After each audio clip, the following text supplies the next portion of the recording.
Casey Newton's Platformer, Anne Helen Peterson's Culture Study, The Audacity by Roxane Gay, After School by Casey Lewis, The Newcomer by Eric Newcomer. For you media geeks, you probably know what this group all have in common, and that's Substack. And I'm curious actually to ask all of you, how many Substack subscriptions do you have?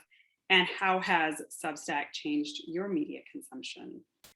This is the Provoke Media podcast. I'm Arthi Shah, executive editor for Provoke Media and your host for today's episode on Substack journalism. So many top journalists have left their traditional outlets, whether that's the New York Times, Vox, BuzzFeed, New York Magazine, to go solo, or I guess as they say, deplatform via Substack. The platform is hotter than it's ever been. I think they just raised around 65 million, adding to its overall valuation of 650 million. And I believe Andreessen Horowitz is leading this latest round of investment. And Substack also just hit 1 million subscribers.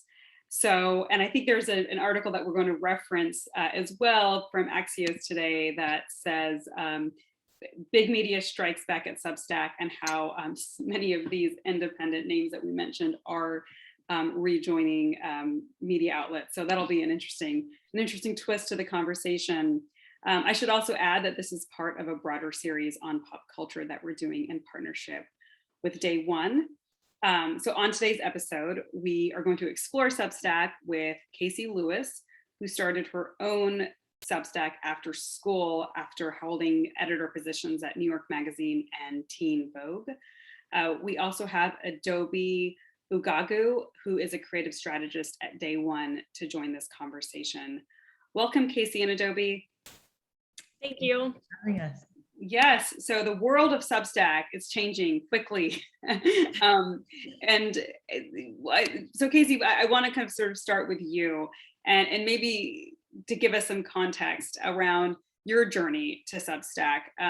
You focus on youth trends as part of After School, and that's a crowded space. So I'm curious, sort of, what was that strike of inspiration that made you feel like this was the moment and that there was a market for your point of view? That's a great question. I have spent a lot of time in my career writing content and editing content, producing content for the youth audience. Really, I've always been more interested in helping other brands reach youth. The youth audience versus like me giving my perspective to teens. And so after like holding an editor position at Teen Vogue for a long time, working at MTV, had actually a newsletter based media company that was sort of the Skim for teens.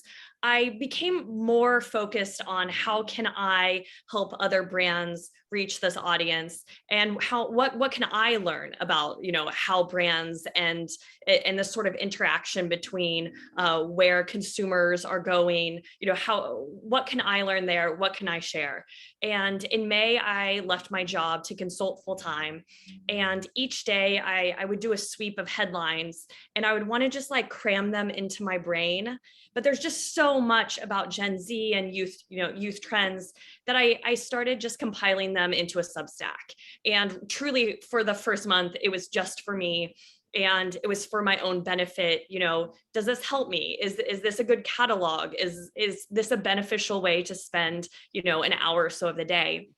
And then after a month, I was like, yeah, this is actually really great to have this resource for myself. And also it felt like a fruitful hobby. But then I opened it, I tweeted about it. I started telling friends about it. And then it turns out that other people found it helpful too. So. Right. So it was a much more organic journey for you than it was sort of this intentional, I'm leaving and I'm going to sort of own my own audience relationships. So Adobe, can you talk to us a little bit about this bigger trend that I know that you're following that's happening here with sort of journalists sort of striking on their own? Yeah, so, well, I guess I will say I first kind of started to take notice of this sort of like newsletter trend.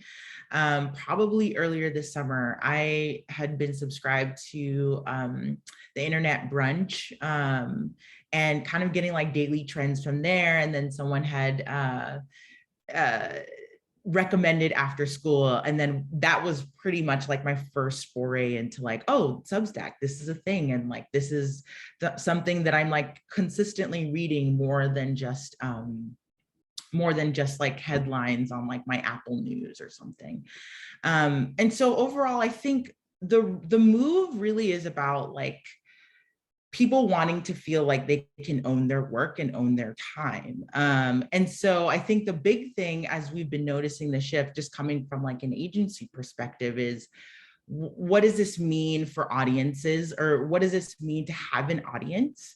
Because I think what we were noticing were these writers were creating a really like niche following of people. And so once they realized that, they said, well, I don't need to be in the newsroom to achieve that, to continue to do what I really love. And so I think the question for us, as an agency, like as we are, talking to media to figure out, how to get coverage on certain things, but we're seeing these journalists leave and go and start their own thing. How do we sort of reconfigure what matters to us, right? Is it the publication, or is it the followers that these independent writers are cultivating with going off and doing their own thing? Right, and you guys have a word that you've used that you apply to this group. Do you want to share that? Right, the edit influencer, which is basically like someone who has like a journalistic background and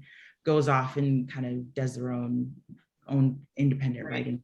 Right, and it's worth noting that it is different than an influencer, right? That isn't necessarily coming at it with the same rigor that someone who's a trained journalist is, right? It's the way the information you would think is presented might be different, and the types of partnerships, especially with brands, and there might be a different level of willingness to sort of partner. I think someone from someone who's coming at this more as a journalist than coming at it as an influencer.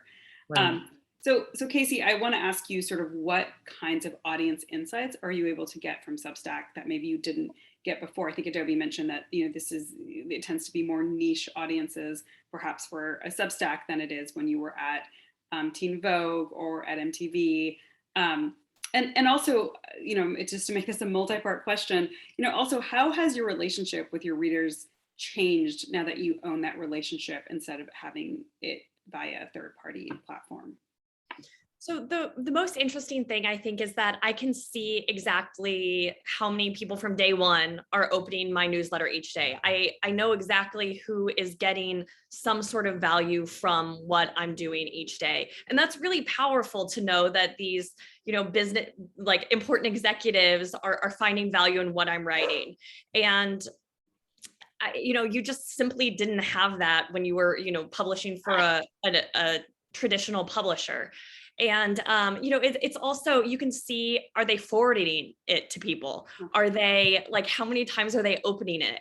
And that's like really, really, it helps me know what is of interest, what is really like, like getting people interested. What are they trying to learn more about? What are they not so interested in?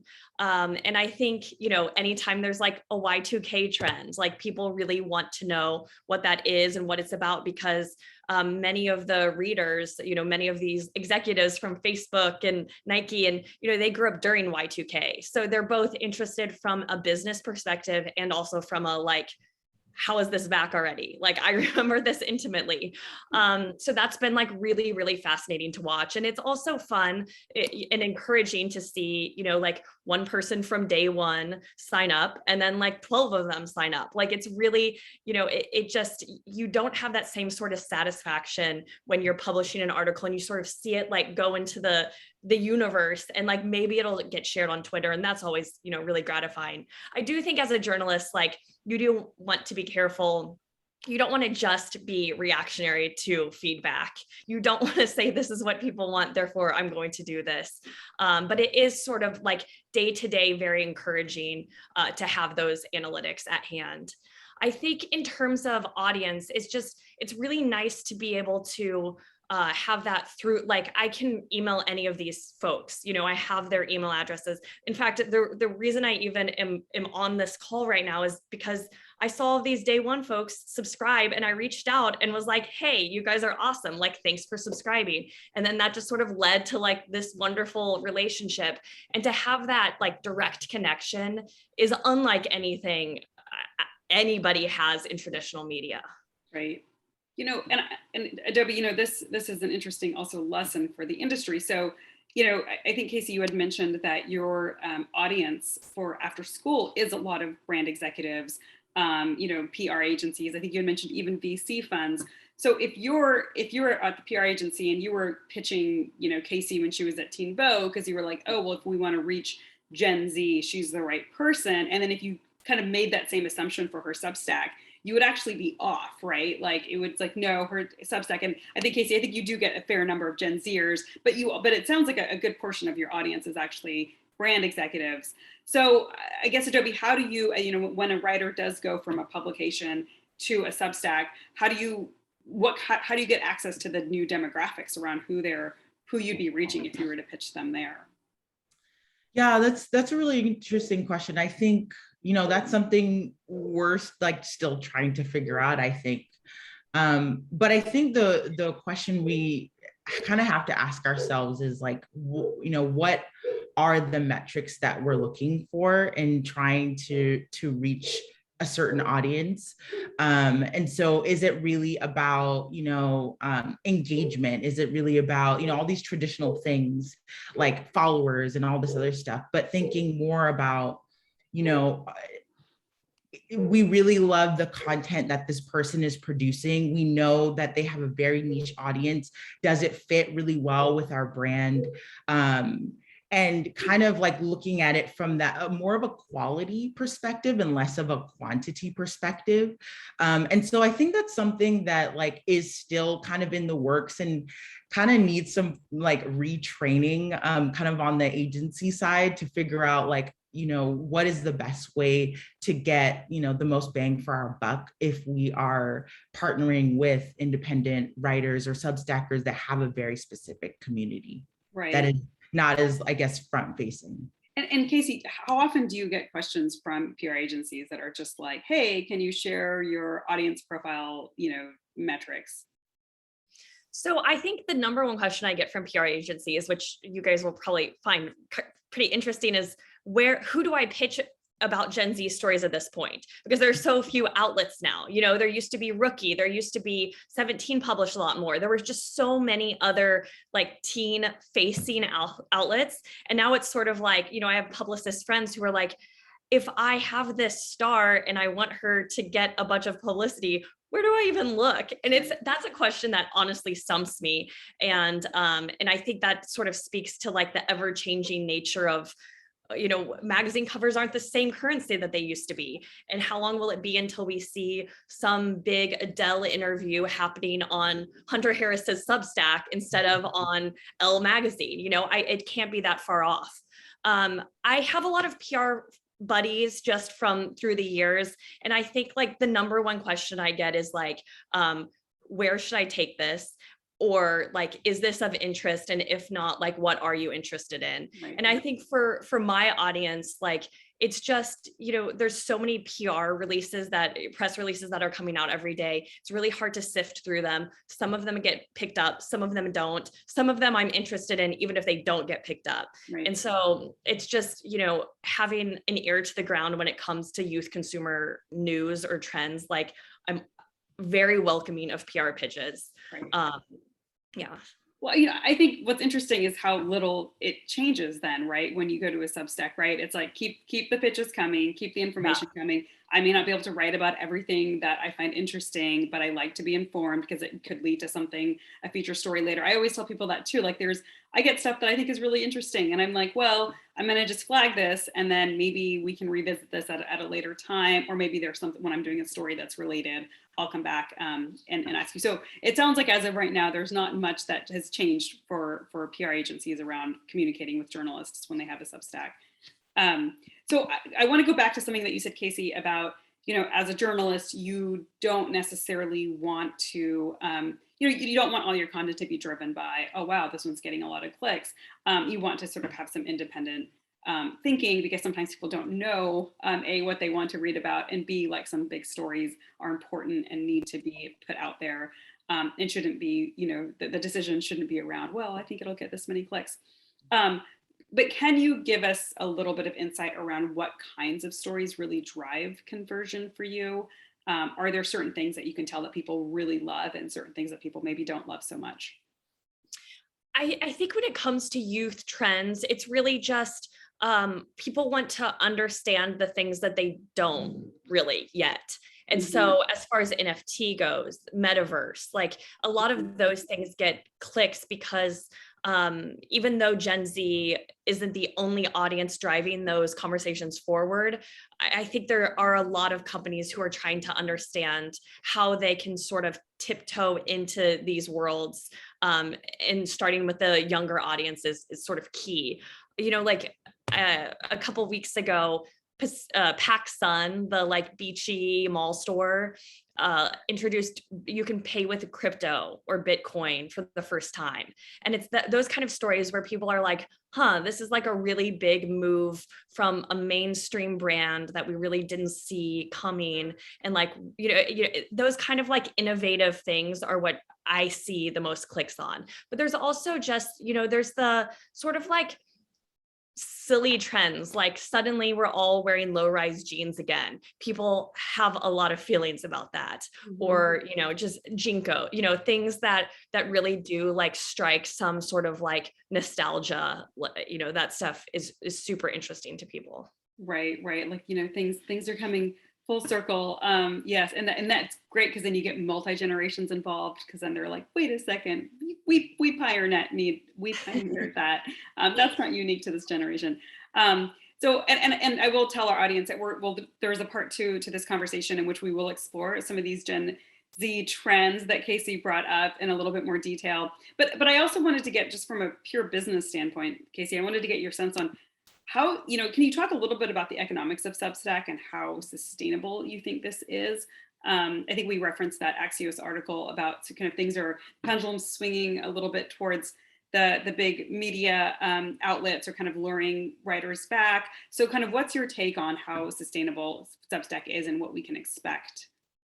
So I think the thing about Substack is that the platform alone is maybe not going to be your full, paycheck. You need to really diversify your platforms. And so if you want to be a creator or you want to be an edit-fluencer, like you really need to be across platforms, which I do think poses an interesting, not dilemma, but challenge for PR professionals, because if you're not just on one platform, how can you really target that? Adobe, I'd be really curious to hear your thoughts on this sort of like cross-platform, like, is it all about Substack, or like, how do you think about that?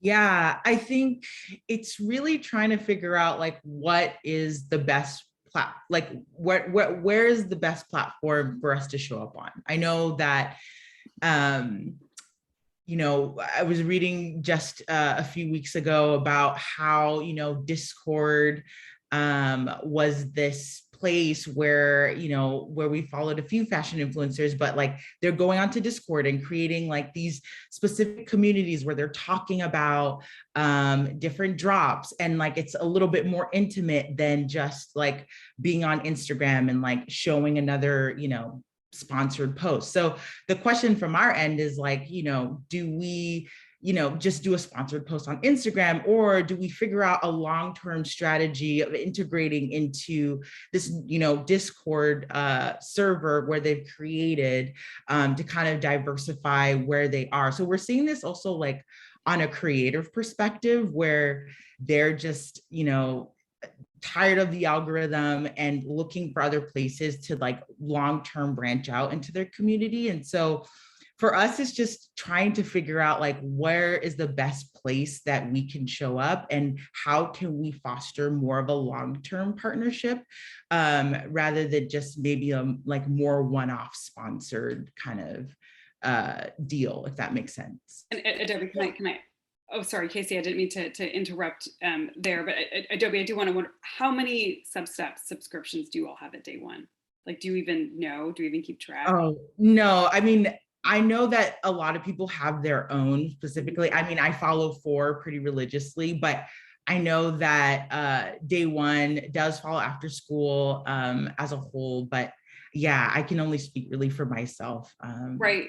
Because I wonder if Substack subscriptions are becoming like, every PR agency had subscriptions to X number of publications, right? And I wonder if Substack is becoming, it's just being added to that list. That of course, yeah, we subscribe to all of these as an agency so that we can all have access. And I don't know. And again, Casey, I don't know from an economics perspective, like, are you comfortable with an agency having one login, or should it really be each individual user should subscribe? Sorry, I'm getting way into the weeds, but that.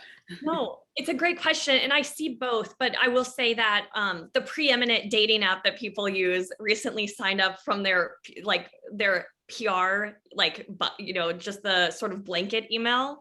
And I was like, how many people is that? Like, I just don't even know how to think about it really. I mean, it's flattering and it's exciting to see, but at the same time, you're like, I don't know whether to, really my metric is number of subscribers. Right, so right. Someone is signing up, it doesn't matter. At the end of the day, I'm just like thrilled that someone is really like reading this content and taking something away from it.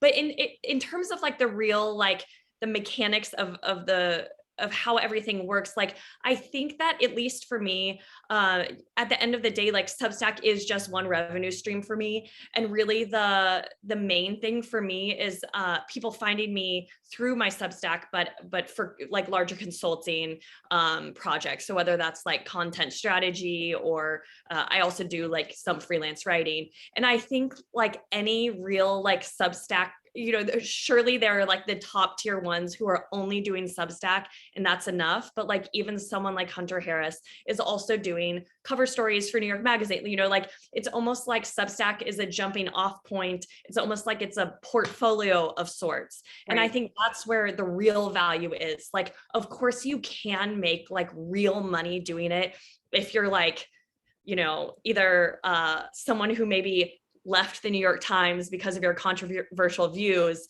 and you have all of these like-minded followers, like you can make a lot of money that way. But I think, the average person like us, you are consuming so much content each day. The thought of even paying for another newsletter is sort of, it's like, do I really want to have another thing to read, so I do think there's a lot of things where like, I think we'll only see in the next couple of years how it all kind of shapes up. Yeah, I think that's such a great point, right? And it really, I mean, there's no one right answer. For many folks, it's just one revenue stream, like you said. And then Substack also is making deals with certain folks where they are making, upwards of $500,000 or more just from that alone. So it really varies on who that person is. I think I even saw that, I think Dear Prudence from Slate, right? I think he ended up getting I think it was close to $500,000 deal going to Substack. So yeah, I mean, and then, you have folks like yourself, right? Who that's just one tool, and maybe it opens up doors for other projects and other ways to engage with folks. So I think that's great. One last question, Casey, would you go back to a traditional media environment, do you think, at this point? I've spent so much time in media. I really like having my hand in different projects personally. I wouldn't say never, but it's not something that I'm like actively interested in. But I do, at the end of the day, miss having an editor because, I'll send a letter out and then I will see a typo that Grammarly didn't catch. And then you sort of just like, oh God. So that's like the one thing I miss, is having an editor. Yeah, yes, indeed. And although, some, depending on the newsroom, right? Like not everybody, it just feels like there was so much more iterations of editing that happened before that don't happen nearly as much. A college paper, we had a whole copy editing desk. It was so great. And I don't know if I haven't been in a traditional daily news environment in a while, but I don't know if that still exists everywhere. So this was such a great conversation, Casey and Adobe. Thank you so much for joining. As I mentioned at the top of or at some point during this conversation, there will be a part 2, which we will do sort of a rapid fire on some Gen Z trends for those of you who just want a quick debrief on that. But in the meantime, we'll be back again soon with another episode. And again, thank you, Casey and Adobe. Thank you. Thank you.